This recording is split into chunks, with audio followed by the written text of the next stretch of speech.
आदाब दोस्तों, हाजिर हूँ एक और सवाल के साथ। सवाल है, दो तीसरे मूल की कौड़ी में 32 माइनस दो तीसरे मूल की कौड़ी में 4 प्लस तीसरे मूल की कौड़ी में 500 बराबर है। यहाँ चार ऑप्शन दिए हुए हैं। एसएससी स्नातक स्तरीय परीक्षा 1999 में ये सवाल पूछा गया था। चलिए हम लोग हल करते हैं। तो सबसे पहले हम देखते हैं, यहाँ लिखा है दो कौड़ी में 32, यानी कि तीसरे मूल की कौड़ी है। तो हम इस कौड़ी को और छोटा कर लेते हैं। अब तीसरे मूल की कौड़ी है तो जो भी उसमें नंबर है उसका गुणनखंड करने के बाद हम तीन तीन का जोड़ा बनाएंगे।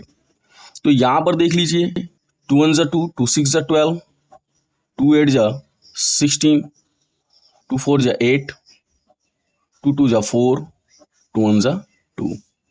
अब आप देख सकते हैं यहाँ पे हम लिख रहे हैं इस चीज को कि 2 और तीसरे मूल की कौड़ी के अंदर कितने बार दो है, 1 2 3 4 5। तो आप यहाँ पे लिख लीजिए 2 into 2 into 2 into 2 into 2 minus 2 और तीसरे मूल की कौड़ी में 4। अब देखिए, यह जो 4 लिखा है ये भी तीसरे मूल की कौड़ी के अंदर है, लेकिन हम इसको इससे ज़्यादा छोटा नहीं कर सकते। अगर हम इसका गुणनखंड करते हैं तो 2 इंटू 2 मिलता है, जबकि ये तीसरे मूल की कौड़ी में है, यानी इसके 3 जोड़े बनने चाहिए। प्लस अब यहाँ देख लीजिए, तीसरे मूल की कौड़ी के अंदर 500 लिखा हुआ है। हम इस 500 का गुणनखंड कर लेते हैं और जितना भी हमें प्राप्त होगा उस कौड़ी के अंदर लिख लेंगे।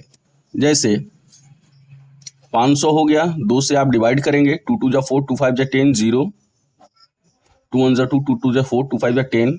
अब ये सीधे 5 से कटेगा, 5 2 10, 5 5 25, 5 5 25, 5 1 5।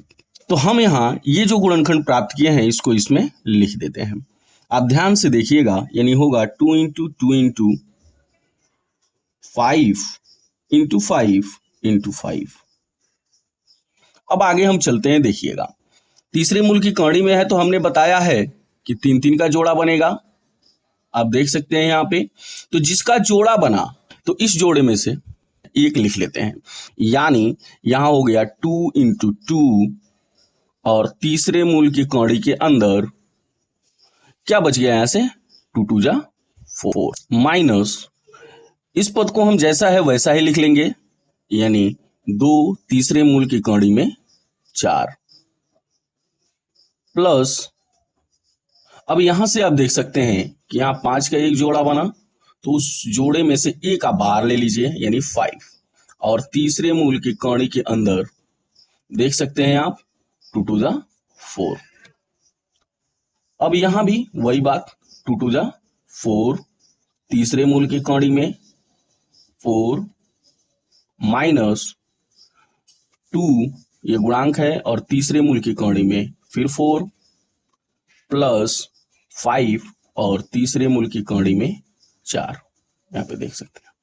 अब आप देख रहे हैं कि तीसरे मूल की कौड़ी में 4 यहाँ भी, तीसरे मूल की कौड़ी में 4 यहाँ भी, और तीसरे मूल की कौड़ी में 4 यहाँ भी। आप अलजेब्रा जानते होंगे तो आपको ये बात समझ में आ गया होगा। अब आप देख लीजिए, अब ये है 4 तीसरे मूल की कौड़ी में 4 धन के अंदर, और ये है धन के अंदर 5 तीसरे मूल की कौड़ी में 4, यानी इन दोनों को हम क्या करेंगे, जोड़ लेंगे। ये भी धन में है, ये भी धन में है, तो 5 और 4 9, और तीसरे मूल की कौड़ी में 4 माइनस 2 और तीसरे मूल की कौड़ी में 4। आप देख लीजिए यहाँ पे, यहाँ है 9 तीसरे मूल की कौड़ी में 4 माइनस यहाँ है 2 तीसरे मूल की कौड़ी में 4, यानी 9 में से ये 2 घट गया, तो 9 में से 2 घटेगा तो 7 मिलेगा, और तीसरे मूल की कौड़ी के अंदर 4। तो यहाँ पे 7 और तीसरे मूल की कौड़ी में 4 हमारा क्या है, आंसर है।